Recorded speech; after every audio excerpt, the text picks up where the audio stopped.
They want chases to stop, and Cuyahoga County deputies held accountable. 2 wrongful death lawsuits have now been filed in the deaths of innocent mothers killed in separate chases by the same sheriff's deputy. News 5 investigator Tara Morgan's reporting led to a new, more restrictive chase policy. But the attorney for the family say that's not enough. Let's bring in Tara. So Tara, talk to us about what do they want to see happen? Well, they don't want the Cuyahoga deputies on patrols chasing in Cleveland at all, and believe that the community should have been included in the discussion of that new chase policy. 2 families forever linked by tragedy. We just try to live through her and do the things that she would want us to do to make her proud, but it's definitely been hard and an adjustment. Calling for justice and accountability outside the Cuyahoga County Administration Building. Why did you pursue the chase? Why you let this happen to my sister? I want to hold them accountable, the sheriffs and the supervisors, for not stopping this chase. Sharday Elder and Tamya Westmoreland died 5 months apart after 2 separate chases started by Sheriff's Deputy Casey Loudermilk.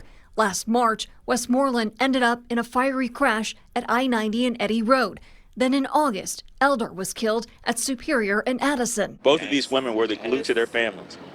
Over a minor traffic violation, that's unacceptable. To have a policy in place that would allow that to happen shows that the county sheriff's department, the downtown police unit, was ill-equipped to even be a unit. No criminal charges for Loudermilk in either case. In the Westmoreland crash, a special prosecutor found the initial stop for traffic violations was justified, and the driver, Nigel Perry, triggered the deadly sequence of events.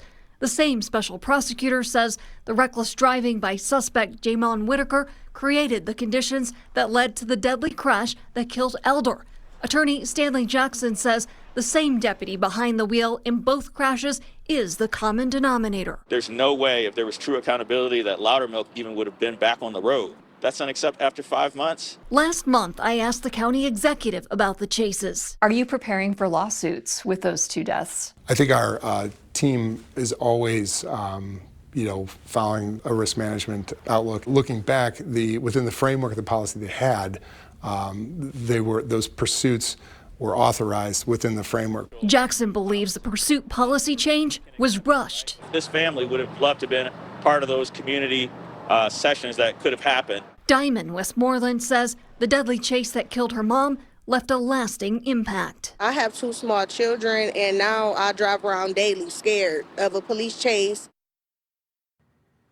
And the county is not commenting, Katie, further now that these lawsuits have been filed. But they did change the chase policy after that second death. So walk us through what changed. Right. They did make some changes. New policy restricts deputies on when and who they can chase. A deputy can still initiate a pursuit when someone doesn't stop for them, but only when it's believed the suspect committed a violent felony like a murder, kidnapping, or rape.